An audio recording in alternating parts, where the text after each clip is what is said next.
আসসালামু আলাইকুম সবাইকে, কেমন আছেন সবাই? আলহামদুলিল্লাহ আমরা ভালো আছি। আজকের ব্লগটা কিন্তু একদম দুপুর থেকেই শুরু করলাম, মানে আমার রান্নাবান্না প্রায় শেষ।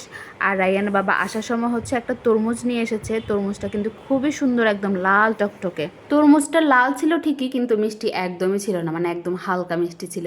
তো আমি চলে এলাম, মানে তরমুজটা ফ্রিজে রেখে চলে এলাম রান্নাঘরে। তরমুজ কিন্তু এখন খাবো না, যেহেতু বাইরে থেকে এনেছে, অনেক গরম। তো ফ্রিজে রেখে দিলাম ঠান্ডা হওয়ার জন্য। আর এখানে এসে হচ্ছে আমি আলু ভর্তার জন্য আগে পেঁয়াজ মরিচটা ভেজে নিচ্ছি, তারপর ডালটাও বাগার দিয়ে দেবো। তো আজকে ভিডিও করার একদমই ইচ্ছা ছিল না, এত গরমের মধ্যে প্রচণ্ড খারাপ লাগছিল, আর রান্নাবান্না করতেও ইচ্ছে করছিল না।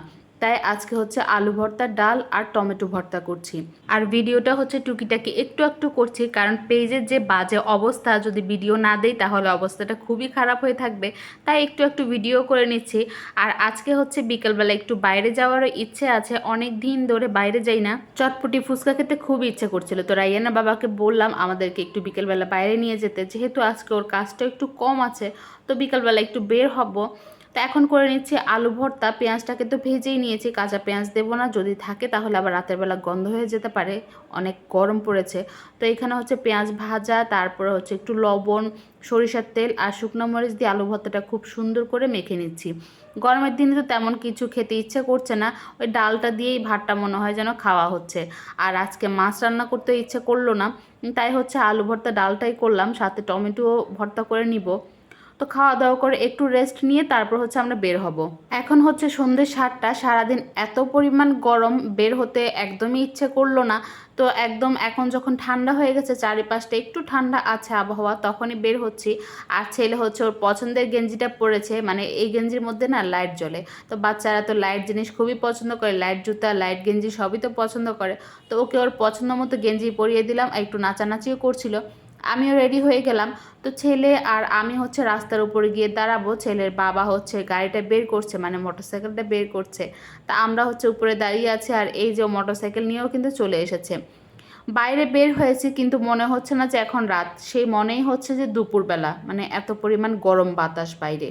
আমরা এখন যাচ্ছি মানিকগঞ্জের একদম বিখ্যাত বেউথা ব্রিজে, যেইটা মানে যে ব্রিজটা এইখানকার অনেকই নাম করা, সবাই এই ব্রিজেই যায় চটপটি ফুচকা খেতে বা একটু ঘোরাঘুরি করতে।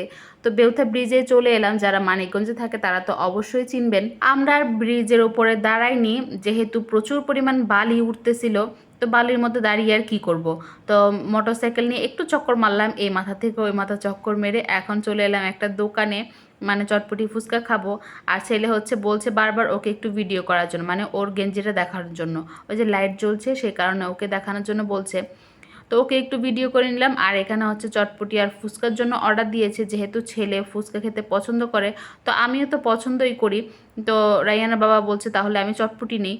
তো আমরা চটপটি ফুচকা নিয়েছি, নেওয়ার পর এগুলা খেয়ে দেখলাম না একটু ভালো লাগছে, আবার কিন্তু আরেক প্লেট চটপটির জন্য অর্ডার দিয়েছিলাম। আমাদের জন্য তো ফুচকা বানাচ্ছিল, এর আগে কিন্তু রাইয়ানের জন্য কয়েকটা এমনি মানে খালি ফুচকাই দিয়ে গেছে, ও বসে বসে খাচ্ছিল, আর ফুচকাটাও কিন্তু চলে এসেছে। আগে তো চটপটিটা খেয়েছি, ওইটা খাওয়ার পর একটু ভালো লেগেছিল, তাই হচ্ছে আরেক প্লেট চটপটির অর্ডার দিয়েছিলাম। কিন্তু ওইটা না খেতে তেমন একটা ভালো লাগেনি, হয়তো একটু তাড়াহুড়া করে বানিয়ে দিয়েছে। তো খাওয়া দাওয়া শেষ করে একটা ঠান্ডাও খেয়ে নিলাম, মানে একটা মোজো আনিয়ে নিলাম, ঠান্ডা না খেলে তো একদমই ভালো লাগবে না গরমের মধ্যে। তো চলে এলাম বাড়িতে, বাড়িতে এসে একদম ফ্রেশ হয়ে ছেলেকেও শরীর টরীর ভালো করে মুছিয়ে দিলাম। আর হচ্ছে একটু কেক বানানোর জন্য জিনিসপত্র নিয়ে এলাম। তো এগুলাই হচ্ছে আজকে টুকিটাকি জিনিস কেনা। আজকের মতো ভিডিওটা এখানেই শেষ করছি। আল্লাহ হাফেজ।